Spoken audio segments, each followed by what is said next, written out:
Hello everyone, so I figured I'd start another video, and as you guys noticed, big Indycar fan over here. So I wanted to update the Indycar collection. I'm back home for the time being, so I figured, why not? So starting off, we have 1995 Michael Andretti 124 scale Newman Haas kart car that I got a few years ago. Then if we move it up here on top of the shelf, we got Jimmy Johnson's 2022 Carvana little promo box. I don't really know if to call it a promo exactly, but what you would do is you would get a free car at the Carvana's vending machines that they have in the infield racetracks. I got two of them actually. I gave one to my buddy, and I got this one right here. I'm pretty sure I got this one in Mid-Ohio, because I know the Mid-Ohio one ripped, and I want to say this one did rip, yeah. So I got this one in Mid-Ohio. So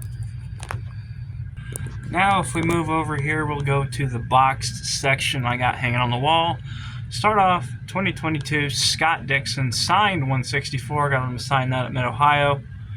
Then we come over here. We have Jimmy Johnson's 2022 164 in the blister pack. I have both of them, obviously. I got the one over there, and then I got the one right here as well. Then moving over, we have one of the races I attended, Marcus Ericsson's 2022 Indianapolis 500 win. And we have over here, I want to say this is 2006 or 2007. Maybe 2005. It's around that time period, but it's Scott Dixon's Target 164 car. Actually, the oldest one I still have in the box. I found this at a Goodwill for about $4, and really hard to come across those older green light 164s. Then we move down a row. We have Will Power's 2022 Championship Series 164. I do want to say this is the raced version. No, this isn't. I don't think they did make a race version for it. Unless they did. I can't really tell. Either way, Will Power's 2022 championship car. I like getting these special edition ones like the Indy 500 one and the championship edition, just because I love just the cool box arts they make for them, and they're really neat to have. Speaking of race version, 2021 champion Alex Palou. Only raced version Indy car I have at the moment. I do plan on getting more hopefully in the future, but that is Alex Palou's 2021 championship 164. Moving over a little bit, we have Takuma Sato's 2020 Indianapolis 500 win. Funny story about this. I did try to attend this, actually. So, there was a little spot in between turn 1 and 2, like in between the grandstands where you can look in and see the museum. They have a TV there. I actually tried to look in there, and we couldn't get too much. Obviously, there's stories about tree houses and all that, but I didn't do none of that. But I was in the area, figured why not. Then we went home after that. But funny little story how I tried to get a sneak peek of him winning that race. But so a largely forgotten win just because of the controversy surrounding that area of the race being in August and everything. But Takuma won it straight up. One of the controversial finishes that ended under yellow due to the bad crash with Spencer Pigot, but definitely one of my favorite looking diecasts. I do own the People Ready 164. Then we move down a row. The reigning Indianapolis 500 winner from 2023, Joseph Newgarden, after finally winning it with Penske, got it on the last lap. And another controversial finish between 2022 winner Marcus Ericsson, but probably my favorite box design I've gotten out of any of them is this one, just because the sheer creativity gone into the art and the packaging of it is just incredible. Just take a look at the diecast. A really nice looking paint scheme as well, nice looking livery. Then we just come over here, another nice little diecast I got. Always a big fan of the Meyer Shank boys. If you know, you know. I'm not going to go into more detail than that, but Simon Pagino's, I want to say 2022 164, and just a great looking diecast. Actually, no, I do think this is 2023. Actually, yeah, it is 2023. My mistake. Then we move over, another Indy 500 win. Takuma Sato's 2017 win. His first win of 2. And the only one I have with the DW12 big aero kit on it, still in the package. I got a Kurt Busch one that I have that's got some damage, but yeah, I really love the looks of these cars. I know they were pretty much hated. I really like the boxiness of them. It was just my personal taste. I know it's a really controversial opinion, honestly. I understand why a lot of people don't like them. But now moving over, 2022 Indy 500 event promo car. It is signed by Will Power and Takuma Sato, but that's another little neat promo I got.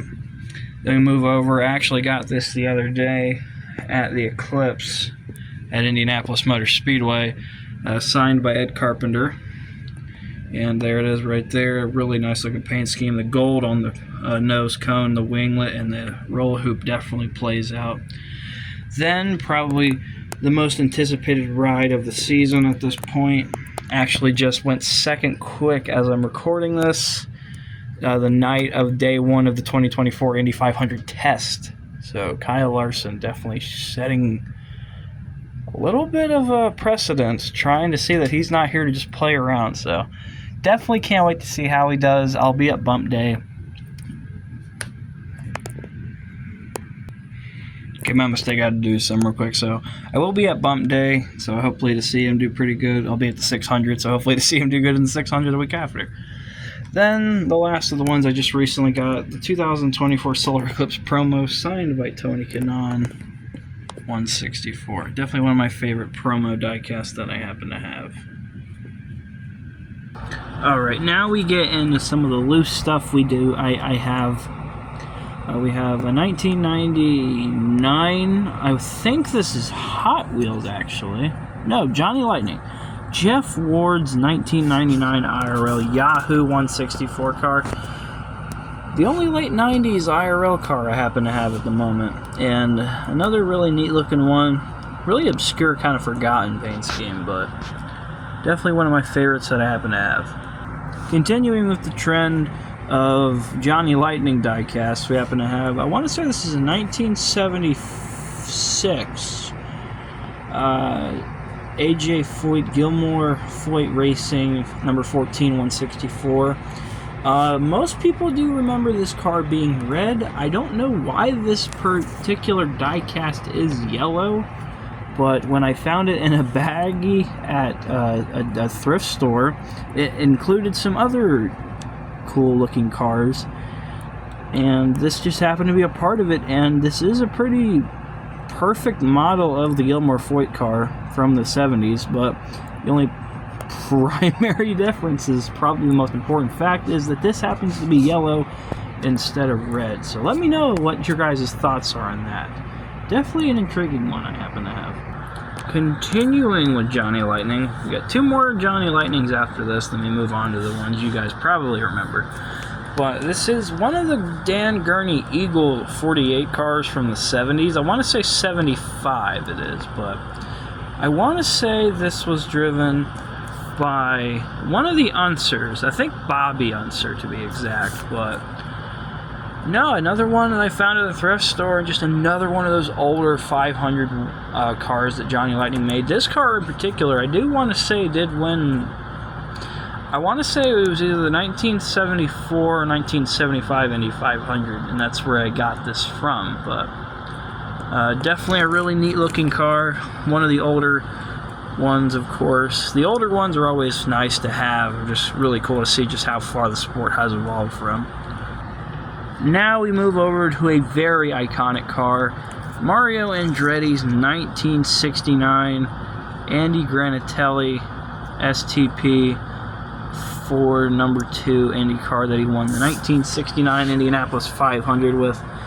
The Andretti curse started here, or actually was born from here, if I should say, because this was the only good thing that the Andrettis have ever happened to them in the 500. So much turmoil has came about after the trimmers and all the races. Obviously, you have the big Marco Andretti deal in 2006. You have Mario losing the 500 to Bobby Unser. Then he won it, and then 6 months later they said, okay, Bobby actually won it. And you have Michael's many tries to win it. But it all started from this one. Obviously the most iconic, I would say, Mario Andretti car ever. Obviously all of the STP Granatelli cars were very iconic to their day. And from one iconic car to the next, we have 1970 and 71 winner, I want to say Al Unser. I know it's an Unser, that's all I know. I think it's either Al or Bobby Unser. But won this race in 70 and 71 for Parnelli Jones in the Johnny Lightning Special. Very similar to the Mario Andretti one. These cars are just incredible looking to me. Definitely one of the most iconic chassis ever built. This one is pretty beat up as it is very old, but definitely one that I take care of a lot. I'm just going to get this one out of the way just because it's probably the most heartbreaking thing. I ended up breaking this diecast because it fell off of my shelf on the back first of the attenuator, broke the back wing off and one of the winglets. Unfortunately, I could never find them, but this is 2014 for Andretti Autosport. Kurt Busch's 164 that he finished 6th in the 2014 Indy 500. Just another random one we got here. We got Dalton Kellett's 2020 Rip Current number 4 Chevrolet that he ran with AJ Foyt Racing. Another one of those little neat looking cars that I got. I got this on sale. That's the whole reason I bought it. And it was actually the first Indycar with a halo I ever bought. My mistake, Aero Screen. I definitely know what I'm talking about here, guys.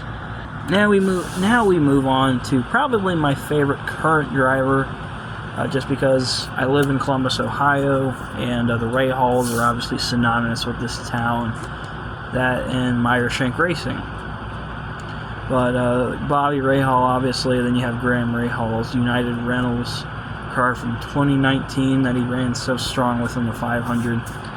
And one of the last year, actually the last year to go without the aero screen. So another one of those really neat looking cars. The blue on this one definitely shines out mostly. Now we move on to the kart era, which is 1996. Brian Herta and Colton Herta actually did a throwback to this last year at Laguna Seca. Obviously Brian known for winning there twice in the 90s and for getting passed by Alex Zanardi and the famous pass at the corkscrew. But always wanted to have this, one of my favorite kart liveries of the 90s. And Brian Herta. Just throwing this in here to get it out of the way. This is a black Indycar that I got from Hot Wheels. Now we move into my favorite driver in NASCAR, Jimmy Johnson's 2021 blue steel car that he ran at the Indianapolis Road Course. I've tried to get most of Jimmy's paint schemes over the years. Unfortunately, I do not have his 2021 primarily, but I do have his 22 primary, and I do have the blue steel car. So the 21 primary is definitely what I'm after. Now we move into, I want to say this is either 1994 or 95, but it is Adrian Fernandez's Quaker State kart racing car from the 90s. Another one of the iconic paint schemes of the mid-90s. Got this at a car show a couple months back in Piqua, Ohio. And definitely want to get more kart diecasts in the future. Really love how these things are. Now we move on to probably the most famous kart racing car of the late 90s. Alex Zanardi's 1998 Chip Ganassi. I want to say this is a Reynard, actually, come to think of it. But, yeah, Alex Zanardi's famous Lightning Bolt Target Chip Ganassi racing car. Obviously, I mentioned it earlier with the Brian Herta car. Famous for the famous pass. And, of course, winning the title. And I want to say 97. Then we have, from one famous car to the other, the famous Yellow Submarine for Team Penske. This is the 2019 version of Elio Castroneves' Penske 3 Pennzoil racing car. Obviously famous for Rick Mears and Johnny Rutherford back in the 80s and 70s, but Helio Castroneves definitely made it famous in his own right, and now Scotty McLaughlin is doing that now. But definitely a must-have if you're an IndyCar fan to have one of the Yellow Submarine diecasts. Now, one of the reasons I got this was because, one, I always loved the Gainbridge cars that Herta was running. I could never find a Herta one without it being overpriced. But Zach Veach is 2019 Group 1001 Gainbridge Honda for Andretti Autosport. Only reason I kind of got this, as well as another reason, is he is from Ohio.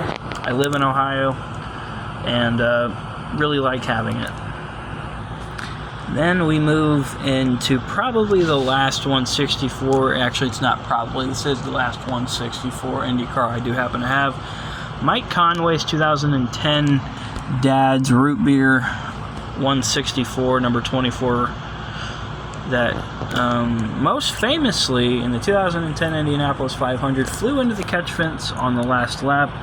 I was there for that, being 5 years old. Don't remember much from it, but yeah, definitely another one of my favorite race cars that I have. The Hot Wheels era from the early 2010s definitely needs to be appreciaed more. And it actually is. If you go on eBay, those diecasts do go for a pretty penny. So I got this for $5 at a train show, believe it or not. But as soon as I saw this for $6 or $5, it was one of those numbers. I just knew I had to hop on it immediately because I was like, damn, that is a really good deal for those cars. Now we move on to the 124s and the 1/18th scales. There's only a few of these, so stay tuned for these. This is Dan Weldon's 2009 National Guard number 4 that he ran with Panther Racing. Definitely wanted a Dan Weldon diecast in my lineup, and when I saw this for as low as the price as it was, I had to hop on it immediately. Now we move on to I want to say at the time this would have been Jack Harvey. It's obviously not, it's no driver ever ran this paint scheme or livery, because this was a fantasy promo done by Hy-Vee. If you could go to their stores, you could find this. I did get this on eBay for around $50 on a deal with a buy one get one for half off. So I got this one, and then I got another one which you'll see later. But I like the livery on it. Definitely a cool paint scheme. I actually wish this would have ran over the black one that did. And I don't regret having it at all. Always loved the Hy-Vee ones. The Hy-Vee cars looked really cool in my opinion. I'm glad Lungar can rep them and actually win with them, because that guy actually has some really good potential. Now the car I did get for half off was this one. Being a proud Canadian myself, I like to love James Hinchcliffe.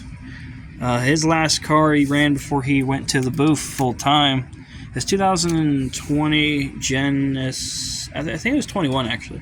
His 2021 Genesis car he ran with Andretti Steinbrenner, and definitely a really nice looking paint scheme.